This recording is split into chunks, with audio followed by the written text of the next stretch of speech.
अस्सलाम वालेकुम नाज़रीन, आप देख रहे हैं प्रोग्राम गोया और मैं हूं अरसलान खालिद। आज के प्रोग्राम में हम बात करेंगे जो कल के दिन में होने वाली इंतहाई अहम डेवलपमेंट्स हैं, जहां पर तमाम तर अंदाजे गलत हुए, तमाम तर इंटेलिजेंस की रिपोर्ट्स गलत हुई। ठीक कह लीजिए जो 20 साल पहले के मनाजिर थे, जो 20 साल पहले का एक मंजरनामा था, वही मंजरनामा आज पड़ोसी मुल्क अफ़गानिस्तान में है। दूसरी जानिब हम अफरा तफरी का आलम एक देख रहे हैं, यहाँ पर हज़ारों की तादाद में लोग इस वक्त अफ़गानिस्तान छोड़ने के लिए काबुल एयरपोर्ट पर मौजूद हैं। इतलात यहाँ तक आई कि कुछ लोग टायर से लटक के भी जहाज़ के जाने के लिए तैयार हुए और उसमें 3 हलाकतें हुई, फिर भगदड़ मचने से कई हलाकतें हैं। यानी कि एक बड़ी तादाद में जहाँ पर तालिबान अपनी फ़तह का जश्न मना रहे हैं, बड़ी तादाद में बहुत सारे लोग हैं जो कि तालिबान के आम माफ़ी के ऐलान के बाद भी हर सूरत अफ़गानिस्तान से निकलना चाहते हैं। इसमें अफ़गानी शहरी भी हैं और इसमें गैर मुल्की भी हैं, यकीनन जिनके लिए ऑपरेशन उनके ममालिक फ़्लाइट ऑपरेशन जारी रखे हुए हैं। कुछ फ़ौजी भी भेजें, मज़ीद फ़ौजी भी ममालिक ने भेजें ताकि अपने लोगों का इनखला वहाँ से मुमकिन बनाया जा सके। इसके साथ साथ जब सदारती महल तक तालिबान पहुँच गए तो अब जो फॉर्मेशन है गवर्नमेंट की, उसके हवाले से बातचीत की जा रही है। और अमरीका जो गुज़िश्ता हफ्ते तक ये बयानात दे रहा था कि अगर तालिबान इक़्तिदार में आ जाते हैं तो पड़ोसी ममालिक भी उनको तस्लीम ना करें, अब वो ये कह रहे हैं कि अगर बच्चियों को तालीम का हक़ रहेगा, इंसानी हकूक़ रहेंगे और दहशतगर्दों को बना नहीं मिलेगी तो हम भी अफ़गानिस्तान को तस्लीम करने के लिए तैयार। इसमें बहुत सारे सवालात हैं कि 3 लाख की फ़ौज, एक बड़ा इंफ्रास्ट्रक्चर, उसका असला, तमाम तर चीज़ें जो इतने वक्त में अमरीकियों ने तैयार किया अफ़गानिस्तान में, और फिर जो बाइडन साहब ये बयानात देते रहे कि अफ़गान जो फ़ौज है वो दिफा करे, वो लड़े, लेकिन किसी किस्म की कोई रेजिस्टेंस तालिबान को किसी जगह पर नहीं मिली। It's a simple walk over जो तालिबान को मिला है और वो काबुल तक आकर दोबारा से वहाँ पर इक़्तिदार पर काबिज़ हो गया। पाकिस्तान इस हवाले से किस तरह से इन सारी चीज़ों को देख रहा है, इस खित्ते का अमन किस हद तक एट स्टेक है, फिर जो बयानात तालिबान दे रहे हैं, कहीं पर आम माफ़ी और कहीं पर दुनिया के साथ चलने की बातें, और यकीनन उनका ये भी मानना है कि असल इम्तिहान उनका अब शुरू हुआ और माजी की गलतियों से वो सीखेंगे। किस हद तक वो एक अफ़गानिस्तान को बेहतर मुल्क बना पाएंगे, दूसरे ममालिक से अपने ताल्लुकात रवाबित बेहतर तौर पर रख पाएंगे, और जो बयानात हैं वो किस हद तक हकीकत की शक्ल इख्तियार करेंगे, ये वो चीज़ें हैं जो देखनी। अब तक की जो इतलात हमें अफ़गानिस्तान से मौसूल हो रही हैं उनको बहुत हौसला अफजा नहीं है, एक खौफ का आलम है और लोग आम माफ़ी के ऐलान के बावजूद खौफज़दा हैं। मैं चाहूँगा इस पर आज के प्रोग्राम में हम ज़रा तफसील से बात करें कि ये मामलात किस सिमत जाएंगे, क्या सूरत हाल बनेगी और यकीनन खित्ते का अमन किस तरफ जाएगा, और फिर पाकिस्तान का असर रसूख तालिबान पर आज के इस दौर में कितना है, जबकि माजी में एक बात रही है कि पाकिस्तान तालिबान पर अपना असर रसूख रखता है, और जो मुज़ाकरात का आगाज़ दोहा में हुआ था उसमें भी पाकिस्तान का बड़ा किरदार था। लेकिन अब वज़ीर-ए-आज़म पाकिस्तान वाज़े तौर पर यह बयानात दे रहे हैं कि अमरीका ने अपना स्ट्रेटेजिक पार्टनर भारत को बना लिया है, हमारे साथ उनका रवैया मुख्तलिफ है, और फिर इस एग्ज़िट में और तमाम तर चीज़ों में भी जो बाइडन ने इमरान खान साहब को कोई कॉल नहीं की और हुकूमती सतह पर कोई ऐसा बड़ा राब्ता नहीं रहा, तो ये तमाम तर चीज़ें उन्होंने अपने तौर पर की हैं। तो इसका मुस्तकबिल क्या है, मैं चाहूँगा इस पर भी हम बात करें। गेस्ट पार्टिसिपेंट्स का तारुफ कराता चलूँ। प्रोग्राम में हमें ज्वाइन कर रहे हैं नासिर बेग चुगताई साहब, सीनियर सहाफ़ी हैं, सीनियर तज्ज़ियाकार हैं, बहुत शुक्रिया आपके वक्त का। ब्रिगेडियर रिटायर्ड हारिस नवाज़ साहब हमारे साथ प्रोग्राम में मौजूद हैं, आप भी सीनियर तज्ज़ियाकार हैं, और सलमान आबिद साहब हमें प्रोग्राम में ज्वाइन कर रहे हैं लाहौर से, आप भी सीनियर तज्ज़ियाकार हैं। बेग साहब, मैं गुफ्तगू का आगाज़ आपसे करूँगा। ये क्या it was written on the wall, ये बड़ा वाज़े था कि यही सब कुछ होना है अफ़गानिस्तान में, ये क्या वक्त से पहले हो गया या it has taken it's natural time? क्योंकि अमरीकी बड़ा हैरान है, दुनिया बड़ी हैरान है कि भाई इतनी बड़ी फ़ौज हमने तैयार की थी, कुछ तो वक्त लगता, कुछ तो रेजिस्टेंस मिलती, वो 90 दिन के अंदाजे लगा के बैठे हुए थे, ये ओवरनाइट सारा का सारा काम हो गया। आप कैसे देख रहे हैं इसे? नहीं, ये वक्त के बाद हुआ है, बिल्कुल ये टाइम गुजरने के बाद हुआ है।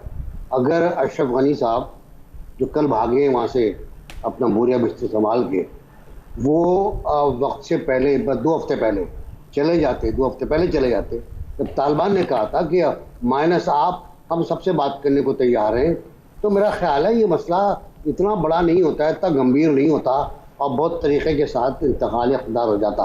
देखिए, तालिबान का तो कब्जा लाजमी था, जो सूरत हाल बन रही थी, जिस तरह वो नए गिर साहब बैठे हैं आपके पास बता सकेंगे कि हिकमत अमली ये थी कि शहरों को, दारुल हुकूमतों को का मुहासरा किया जाए, उनको सिक्योर किया जाए और बगैर किसी फायर के, बगैर किसी ज़्यादा बड़े वायलेंस के उन पर कब्जे कर लिए जाएँ। तो जब कमांडर इस्माइल जैसा वार लॉर्ड हथियार डाल सकता है, तालिबान के साथ बैठ सकता है एक सोफे पर, तो फिर बाकी क्या बचता है? बाकी कुछ नहीं बचा। और फिर आहिस्ता आहिस्ता फिर मज़ार शरीफ तक वो पहुंच गए जब पहले नहीं पहुंच पाए थे। 1996 की दास्तान कल तक चली है, देखिए कब तक चलना होती है इसको। तो पूरी गलती अशरफ गनी की थी, पूरी गलती अमरीकियों की थी। अगर अमरीकी वहाँ से इलाका नहीं छोड़ते, वहाँ पर रहते, अपनी प्रेजेंस शो करते, तो तालिबान से वो बात भी कर सकते थे। लेकिन जब वो भाग गए, अमरीकी भागे साइगॉन की तरफ, अगर जब वो भाग गए तो उसमें तालिबान को तो फ्री हैंड मिल गया ना, फील्ड डे था उनका, वो जहाँ से जा सकते थे चले गए वो। और फिर काबुल पहुंच गए, काबुल नहीं जाना चाह रहे थे, काबुल की चौकियाँ खाली हो गई। मैं डिफेंड नहीं कर रहा हूँ उनको, काबुल की चौकियाँ उस फौज ने खाली कर दी जिसको अमेरिका ने ट्रेन किया था। खरबों डॉलर लगाकर मशीनें दी थी, असला दिया था, बहुत शानदार वर्दियाँ दी थी, बड़े ज़बरदस्त कैमरे दिए थे, जो उनका अपना स्टाइल है अमरीकी फौज का, वो सब कुछ दिया था। लेकिन वो मेल्ट डाउन हो गया, बर्फ की तरह पिघल गए, बकौल शख्स से रेत की तरह बिखर गए। मैं नहीं कहूँगा रेत की तरह बिखर गए, रेत मौजूद रहती है, वो बर्फ की तरह पिघल गए और कोई मुकाबला कहीं नहीं कर पाए वो। हत्ता कि जनरल मोहम्मदी ने, बिस्मिल्लाह मोहम्मदी ने कल अशरफ गनी पर इल्ज़ाम लगाया है कि इस शख्स ने हमारे हाथ पैर बांध के हमें छोड़ दिया था और मरवा दिया। अब्दुल्ला ने भी इल्ज़ाम लगाया है अशरफ गनी पर कि उन्होंने हमें मरवा दिया। और मेरा ख्याल ये है कि अब्दुल्ला अब राब्ता काल के काम कर रहे हैं, मुज़ाकरात चल रहे हैं, कुछ आने वाले दिनों में शायद सियासी नक्शा सामने आएगा आपको। वेलकम बैक ब्रिगेड साहब। ये अभी अमरीकी फ़ौज का जिक्र हुआ, खरबों डॉलर लगे थे, अब मुस्तकबिल क्या है? फ़ौज कहाँ है आज? अफ़गान नेशनल आर्मी वो 3 लाख कहाँ जाएंगे? बेरोज़गार हो जाएंगे, तालिबान के साथ शामिल हो जाएंगे, उनका असला, वो इक्विपमेंट, वो तमाम तर चीज़ें वो कहाँ जाएंगी? और फिर अफ़गानियों पर तो, अवाम पर तो सवाल है ही। मैं फ़ौजियों पर पहला सवाल बनता है कि इसका क्या मुस्तकबिल? देखें अरसान, बात यह है कि अमेरिकन ने they had a bad investment. जब आपने किसी फॉरेन ट्रूप्स को आप ट्रेनिंग कर रहे हैं, वेपन एमुनिशन दे रहे हैं और आपके डिज़ाइन क्या वहाँ पर आने के लिए, आप उसमें अपना टास्क पूरा नहीं कर सके। अमेरिकन देखें यहाँ पर जो आए थे वो 200-300 अलकायदा के लोगों को मारने तो नहीं आए थे। They had come to stay permanently और उनके थॉट कि हम 2-3-4 साल में अब यहाँ अफगानिस्तान में कब्जा कर लेंगे। और हमने जिस तरह उन्होंने एयर बेसिस बना दिए, परमानेंट बड़े बड़े अंडरग्राउंड बेसिस बनाए, इन्वेस्टमेंट की, इंडिया को लेकर आए साथ, काफ़ी और लोगों को इम्पोर्ट कर लिया। तो दे थॉट कि यहाँ बैठ के वो बहुत इंपॉर्टेंट रोल अदा करेंगे।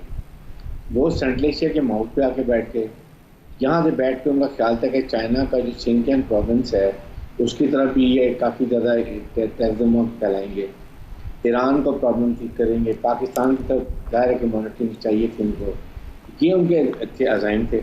और लेकिन फिर जाहिर है कि they did not go with the history कि अफगान तालिबान को कोई भी जोर बाजू पे आप कंट्रोल नहीं कर सकते। वो they don't accept foreign footprints और इन द लैंड्स। एक तो ये बात है। सेकेंड है कि फिर आपने जो ट्रेन किया, आपने लीडरशिप ट्रेन नहीं की है उनकी। अब एंड जब लड़ाई हो रही है तो आपने उनके चीफ ऑफ स्टाफ को चेंज कर दिया, सब बनी है।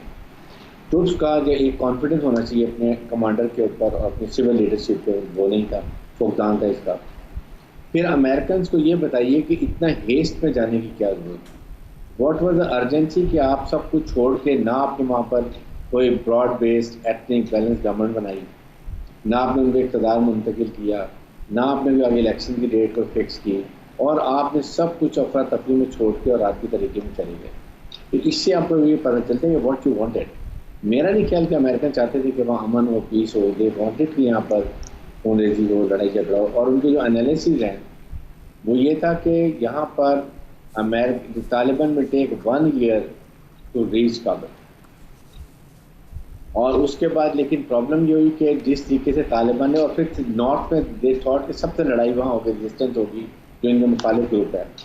वो तालिबान ने बड़ी हिकमत अमली के साथ सबसे अंडरस्टैंडिंग कर ली, खून खराबे के बगैर, चाहे वो उज़्बेक्स हों, चाहे वो ताजिक्स हों, या वो हज़ाराज हों, या दूसरी कौम हो, सब के साथ उन्होंने मुआहदा किया और आराम से जब तक गए। फिर आपने जब अपनी फौज से निकलने का बिल्कुल ही आप निकल के चले गए तो then it was a free run.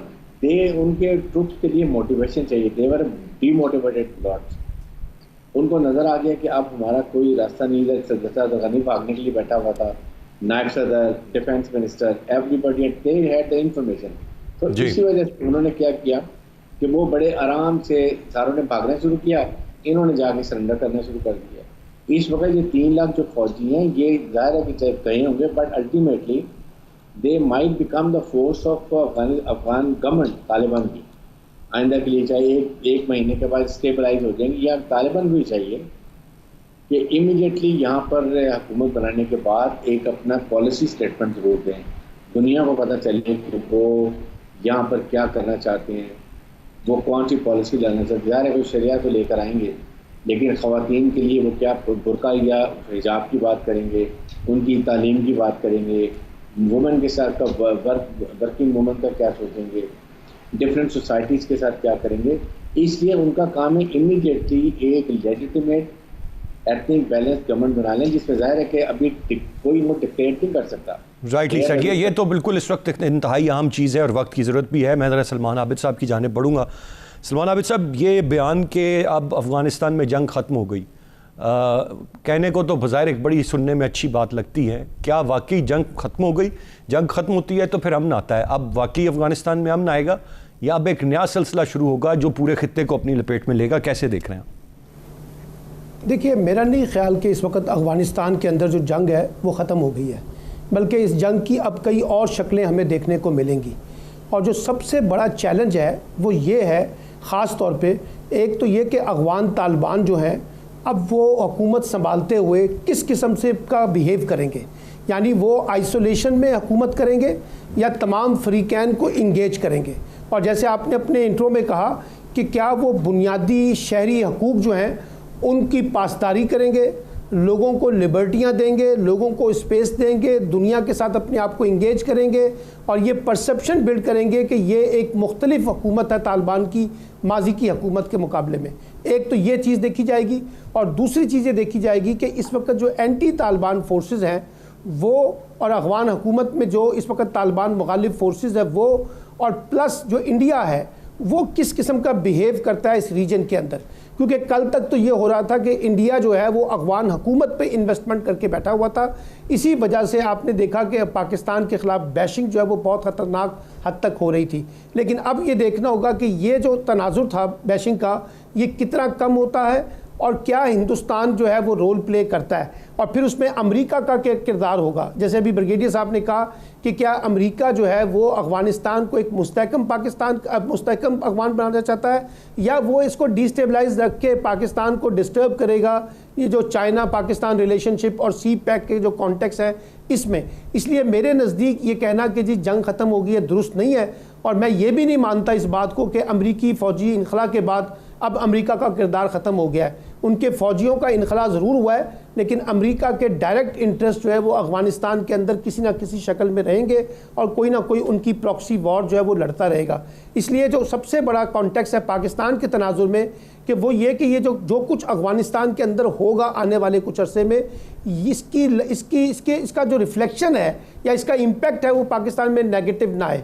और ये डिपेंड करेगा कि जो इस वक्त एक पीसफुल ट्रांजिशन होने जा रही है अफ़गानिस्तान के अंदर, यानी बग़ैर गोली के, बग़ैर बंदूक के, बग़ैर खून के, बग़ैर हथियार के एक पीसफुल ट्रांजिशन होने जा रही है, उसको देखना होगा इसका अंजाम क्या होता है। और जो सबसे इंपॉर्टेंट बात जो मैं देख रहा हूँ कि दोहा में जब ये मुज़ाकरात हो रहे हैं कि कुछ दो और कुछ दो की बुनियाद पे अबूरी सेटअप बनेगा, अगरचे तालिबान उसको मुस्तरद कर रहे हैं, लेकिन ये अबूरी सेटअप तो बनेगा। क्योंकि अगर तालिबान ये चाहेंगे कि सारा का सारा हिस्सा उनको मिले और कोई उनके साथ वो ना जुड़े, तो ये मुमकिन नहीं है। इसलिए अब दोहा में बैठी हुई जो इस वक्त का क़यादत है तालिबान की, ये उनका भी इम्तिहान है कि वो दुनिया को कैसे इंगेज करते हैं। क्योंकि दुनिया ये चाहती है कि तालिबान बाकी लोगों को जोड़कर आगे बढ़े।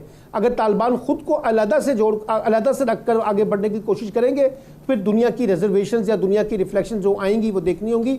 और ख़ास तौर पे ये जो परसेप्शन बिल्ड किया जा रहा है या प्रोपेगेंडा किया जा रहा है कि तालिबान उसी तरीके से बिहेव करेंगे जैसे वो माजी में बिहेव करते रहे हैं, और अगर वाकई वो ऐसा करते हैं तो फिर तालिबान की एक्सेप्टेंस जो है वो इंटरनेशनल पॉलिटिक्स में महदूद हो जाएगी। Rightly set. एक ब्रेक की जाने बढ़ूंगा जी, मैं ब्रेक से वापस आकर मज़ीद बात करते हैं, साथ रहिएगा जी। Welcome back. बेग साहब, आपसे जानना चाहूँगा, अमेरिका एक सुपर पावर है, कई मुल्क इन्वेड किए, अफ़गानिस्तान आया, इराक़ किया, दीगर ममालिक हैं, आज एक आम अमरीकी शहरी क्या सोच रहा होगा जो ये मनाजिर देख रहा है, और ये कितना बड़ा लेसन है इस वक्त खुद अमेरिका के लिए। और बहुत सारे लोग ये बात कर रहे हैं कि आप इससे इत्तेफाक करेंगे कि अब जो सुपर पावर है उसका जवाल शुरू, अब सुपर पावर किसी और ने बनना है।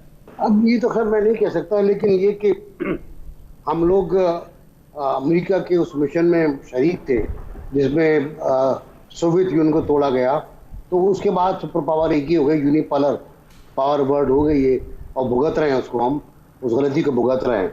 जहाँ ताल्लुक अमेरिका का है, अमेरिका ने कहाँ पर फतह हासिल की, मुझे वो जगह बता दें आप। बे ऑफ पिक्स से लेकर अफगानिस्तान तक, इराक चले जाएं आप, सीरिया चले जाएं आप, दूसरे इलाकों में चले जाएं, जहाँ इन्होंने किसी सबूत की बिना पर बगैर इराक पर अटैक किया, वहाँ इराक को तबाह कर दिया, इराक के नवादरात को, इराक के कल्चर को, इराक की सकाफत को बर्बाद किया। उन्होंने अफगानिस्तान पे अटैक किया, जहाँ से बाबत नाम से भाग गई है, कहाँ से भागे और कहाँ से भागते रहेंगे अगर उनकी यही पॉलिसी रही कि हमारा दिफा हमारी सरहदों से दूर है। तो मुझे नहीं लगता कि ये आइंदा कोई सोचेंगे भी। जो बाइडन की जो गलतियां हुई हैं उनको तो ट्रंप भी उंगलियां उठा रहे हैं, उनकी पार्टी के लोग। नैन्सी पेलोसी भी पूछ रही है कि अशरफ गनी कहाँ गए, क्यों गए, कैसे गए। तो ये सूरत हाल है अमरीका के अंदर। अपने अंदर खासे अख्तलाफात पैदा हो चुके हैं। उनकी अपनी इस्टेब्लिशमेंट है जो विड्रॉल के खिलाफ थी, उनकी अपनी इस्टेब्लिशमेंट का एक हिस्सा है जो बाइडन के हक में था, और एक हिस्सा वो है जो चाहता था कि इनखला हो ना, सिरे से ना हो, हमने बहुत इन्वेस्ट किया है। तो सब कुछ खत्म हो गया। अब जो बाइडन की रेटिंग भी कम हो रही है आहिस्ता आहिस्ता। इस उजलत के अंदाज में वो वापस गए कि कोई ब्रॉड बेस्ड गवर्नमेंट भी नहीं बना पाए, कुछ कसीरुल नस्ली सिस्टम भी नहीं बना पाए, तालिबान से कामयाब मुज़ाकरात भी न कर पाए, बल्कि ये मुज़ाकरात हुए शायद कि आप एयरपोर्ट कुछ दिनों हमें दे देंगे, काबुल एयरपोर्ट, हम वहाँ से लोगों को ले जाएंगे।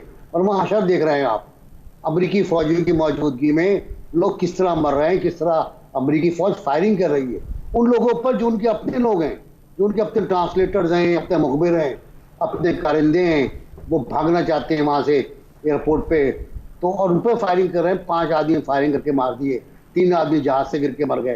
तो इस सूरत हाल है, और ये अफरा तफरी की पसपाई है, ये अफरा तफरी की पसपाई है। और ये अमरीकी वक़ार के लिए बहुत ही खतरनाक है, अगर वक़ार है कोई। जहाँ तक आपने बात की हिंदुस्तान की, तो हिंदुस्तान तो वही करेगा जो करता है, उसकी तरफ से आप कोई उससे जन ना रखें। उनके टीवी देख लें आप, किस तरह वो अटैक पर हैं पाकिस्तान के। वो जो इस्तेमाल कर रहे हैं लफ्ज़ कि पाकिस्तान बैक तालिबान मलेशिया, अभी तक वो नहीं समझ पाए कि हालात क्या हैं। उनके तमाम कौंसलेट बंद हो चुके हैं, वो भाग गए हैं वहाँ से, बहुत लोग भागे हैं वहाँ से, उनमें हिंदुस्तान भी है खुद। और हिंदुस्तान तो अब मुझे लगता है कि पुरस्कार हाथी बनने वाला है। तो मुझे नहीं लगता कि आने वाले वाक़यात में, आने वाले दिनों में हालात मामूल पाएंगे, हालात गड़बड़ रहेंगे। हो सकता है कि अमेरिकी कॉन्ट्रैक्टर्स जो वो छोड़ के जा रहे हैं, वो 3 लाख फौजियों में अगर 10-15 हज़ार भी अमेरिकी कॉन्ट्रैक्टर्स हैं, तो वो यकीन तौर पर अमन व अमान का मसला पैदा करेंगे। जब पैदा करेंगे तो तालिबान भी स्ट्राइक बैक करेंगे। चाइना का बयान आ गया है कि हम तालिबान से अच्छे ताल्लुकात चाहते हैं। पाकिस्तान, रूस, तुर्की और चीन गालिबन हम अपनी एम्बेसीज रखेंगे।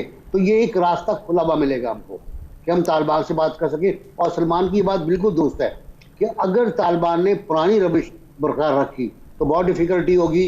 ह्यूमन राइट्स का मसला है, ख़वातीन के हुकूक का मसला है, ख़वातीन की तालीम का मसला है। बिल्कुल सब कुछ करना होगा उन्हें, वरना फिर वही बात बनेगी जो पिछली बार हुई। ब्रिगेड साहब, वही एक बात जो बार बार आती है, जिस तरह अभी बेग साहब ने भी कहा कि इंडिया क्या लिख रहा है और क्या उनके न्यूज़ में चल रहा है, क्योंकि रही है तारीख रही है और बात सुनते भी रहे हैं तालिबान पाकिस्तान की, कोई असर रसूख रहा भी है। अब कोई असर रसूख है पाकिस्तान का इन तालिबान पर, या किसका असर रसूख है? देखें, ये उस तरह वो असर रसूख नहीं है, इसलिए कि ये असर रसूख उस वक्त काम करता है जब तालिबान कमज़ोर थे, अमेरिकन मौजूद थे, वहाँ बहुत ज़्यादा स्ट्रेंथ थी। That was the time to decide कि अफगानिस्तान को आपने कितना ट्रांसफॉर्म करना है, कितना वहाँ पर आपको किसके गवर्नमेंट लानी है, और फिर इनके साथ नेगोशिएट करते कि ये उस वक्त इतने स्ट्रॉन्ग नहीं थे। अब जबकि आपने जो ही अमेरिकन ने निकलने की बात की है, तो देवर में ड्राइविंग सीट। और जब आप स्ट्रॉन्ग हो जाएं, आपको नज़र आ रही हो, पता नज़र आ रही हो, तो फिर आप अपनी टर्म का निगोशिएट करते हैं, आपकी दोस्तों की दूसरे की बात को तो नहीं करते हैं। एक तो ये बात है।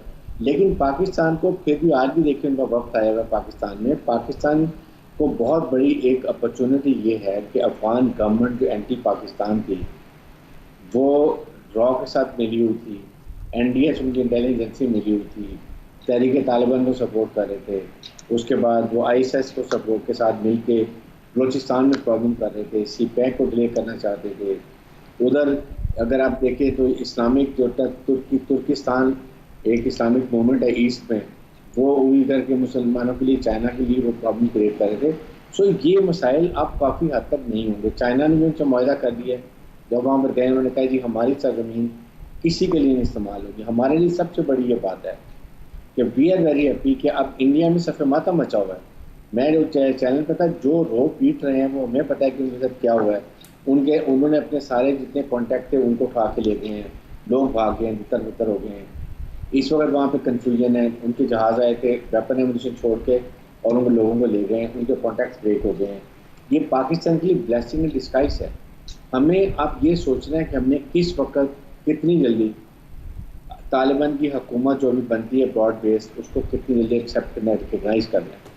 The early we do the better it is. वो ज़ाहिर है हमारी रिस्पेक्ट तालिबान के पास और ज़्यादा होगी कि पाकिस्तान नंबर 1 मुल्क था जो हमारे नेबर में भी हैं, और हमें बहुत कंसर्न। आज सलामती कौंसिल कमेटी जो हो रही है, आई एम श्योर कि उनसे ये डिस्कस कर रहे होंगे कि हमने किस मौके पे तालिबान को हमें रिकगनाइज करना है। The only rightly said brigade साहब। मैं ज़रा सलमान आबिद साहब की जानिब बढ़ूँगा। सर, सलामती कमेटी और ये तमाम तर मामला ठीक हैं, लेकिन क्या इतनी इम्पोर्टेंट जो डेवलपमेंट हो रही है, बहुत जल्दी क्या पार्लियामेंट का सेशन, जॉइंट सेशन नहीं कॉल हो जाना चाहिए था कि जहाँ पर अपोजिशन भी अपने ख्यालात का इजहार करे, एक डिबेट, हेल्दी डिबेट जनरेट हो और पाकिस्तान तमाम स्टेक होल्डर्स उसमें शामिल हों और फिर हम हतमी तौर पर कोई फ़ैसले करें। अपनी अपनी राय तो है। हमने देखा कि ये डेवलपिंग सिचुएशन थी, फिर भी नहीं बुलाया गया इजलास, और बज़ाहिर फिल वक्त कोई ऐसी खबर नहीं है कि एक आध दिन में बुलाया भी जाएगा। देखिए, मेरा अपना ख्याल है कि आइडियली तो ये बात ठीक लगती है कि पार्लियामेंट का मुश्तरका इजलास बुलाया जाता, उसमें सबको इत्मीनान में लिया जाता। लेकिन अगर आप प्रैग्मेटिक देखें तो पाकिस्तान की अस्करी क़यादत ने तमाम पॉलिटिकल पार्टीज़ के हेड्स को भी बुलाया है, उनके साथ मीटिंग्स हुई हैं, इन कैमरा सेशन ब्रीफिंग हुई है, उसमें तमाम पार्टियों के रिप्रेजेंटेटिव बैठे हैं, और उसके बाद फिर जो है वो अब शाह महमूद कुरैशी ने भी तमाम जो सियासी जमातों के नुमाइंदे हैं, जो पार्लिमानी पार्टीज़ हैं, उनको बुलाकर उनको ब्रीफ किया है अफ़गानिस्तान के कॉन्टेक्स्ट में। तो ये कहना कि सियासी जमातों को इत्मीनान में नहीं लिया गया, कम अज़ कम मैं इसको नहीं मानता। अलबत्ता पार्लियामेंट में डिबेट हो जाती है तो कोई बुरी बात नहीं है, लेकिन जो गुफ्तगू अपोजिशन जमातों का पॉइंट ऑफ व्यू था वो मेरा ख्याल है कि इन तमाम तीनों सेशंस के अंदर सामने आया है। अब देखिए, बुनियादी बात क्या है, कोई बहुत बड़ा तजाद नहीं है इस वक्त पाकिस्तान की पॉलिटिकल पार्टीज़ के अंदर या हुकूमत में या अपोजिशन में या इस्टेब्लिशमेंट के दरमियान, ख़ास तौर पे अफ़गानिस्तान के कॉन्टेक्स्ट में। हम सब ये चाहते हैं कि अफ़गानिस्तान में एक ऐसी काबिल कबूल अबूरी हुकूमत बने जिसमें तमाम फ़रीक़ैन शामिल हों, और वो तमाम फ़रीक़ैन शामिल होकर एक ऐसा इन्वायरमेंट क्रिएट करें जो अफ़गानिस्तान को पीस एंड प्रॉस्पेरिटी में लेके जाए। इसलिए मेरा ख्याल, और देखिए पाकिस्तान पहले कह चुका है कि वो किसी भी मामले में फ़रीक नहीं बनेगा। ये परसेप्शन जो हिंदुस्तान ने बिल्ड किया था कि पाकिस्तान जो है वो तालिबान के पीछे खड़ा है, तालिबान के साथ खड़ा है, आपने देख लिया कि हमने ये कह दिया कि तालिबान की अपनी हुकूमत अकेली तनतना वो अफ़गानिस्तान के मसले का हल नहीं है, और हमने ये भी कहा कि असल फ़ैसला जो है वो तालिबान ने नहीं करना, ना हमने करना या किसी अमेरिका ने करना है। ये फ़ैसला अफ़गान अवाम को करना है कि उनका आगे का मुस्तकबिल जो है मुंतखब कॉन्टेक्स्ट में वो किन लोगों के हाथों में होगा। सो मेरा ख्याल है कि पाकिस्तान की पॉलिसी वाज़ेह है। पाकिस्तान की जो इस वक्त परेशानी है वो परेशानी ये है कि अगर कोई फॉल आउट होता है अफ़गानिस्तान के अंदर और सिचुएशन वहाँ पर कंट्रोल नहीं हो पाती और उसके नतीजे में एक नया इंतशार पैदा होता है, तो उसका सारा नज़ला पाकिस्तान पे गिरेगा। यही वजह है कि वज़ीर आज़म ने भी ये बात की है, आर्मी चीफ़ ने भी ये बात की है कि पाकिस्तान पे मलबा डालने की जो कोशिश की जा रही है ना सारी की सारी, वो हमारे लिए तशवीश का पहलू है। और इसी कॉन्टेक्स्ट में इस वक्त आज देखिए 2 वफूद जो है अफ़गानिस्तान के इस वक्त इस्लामाबाद में हैं, जो मुख्तलिफ वफूद हैं वो वज़ीर ख़ारजा से मिले हैं, मुख्तलिफ लोगों से मिले हैं, और अफ़गानिस्तान के कॉन्टेक्स्ट में, स्टेबिलिटी के कॉन्टेक्स्ट में, मुस्तकबिल कश्मीर के बारे में गुफ्तगू हो रही है। सो मेरा ख्याल है कि पाकिस्तान का रोल बड़ा पॉजिटिव है। अब हमें बुनियादी तौर पर ये नैरेटिव बिल्ड करना है या इस इंगेजमेंट को इंश्योर करना है कि अफगानिस्तान के अंदर आने वाले दिनों में जो भी इस वक्त ऊपर आ रहा है, चाहे उसमें अहमद शाह मसूद के बेटे हैं, अब्दुल्ला है, हिकमत यार हैं, तालिबान हैं, जो भी सारे फ्री कैन स्टेक होल्डर हैं, और जो डॉक्टर अशरफ गनी के साथ थे वो भी, जैसे नासिर बेग चुगताई साहब ने कहा कि वो इस वक्त गालियां निकाल रहे हैं डॉक्टर अशरफ गनी को, जैसे वो तनाव छोड़ के गए। अगर इन सब में इत्तफाक़ राय पैदा हो जाए और पाकिस्तान इसमें अपना रोल प्ले करे तो मुझे लगता है कि पाकिस्तान का रोल बड़ा पॉजिटिव होगा इस सारे कॉन्टेक्स्ट में, अगर चीज़ें उसी तरीके से ट्रांसलेट होती हैं जैसे वो चाहते हैं। बिल्कुल सही, बहुत बहुत शुक्रिया अदा करना चाहूँगा तीनों रिस्पेक्टेबल गेस्ट का। गुफ्तगू आपने सुनी, इस वक्त यकीनन एक डेवलपिंग सिचुएशन है। वक्त बताएगा कि जो बयानात हैं तालिबान के वो कितनी अमली शक्ल इख्तियार करते हैं, वहाँ के हालात क्या होते हैं। इस वक्त तमाम तर ख़ित्ते की नज़रें मरकूज़ हैं, तमाम तर मुल्क के जितने भी मुल्कों के मीडिया हाउसेस हैं वो इसी पर ही बात कर रहे हैं, क्योंकि पूरे ख़ित्ते का हम एट स्टेक है। लेट्स होप कि ख़ित्ते में हम रहे। आज के प्रोग्राम से इतनी। अरसलान खालिद को इजाज़त दीजिए, अल्लाह ने के बाद।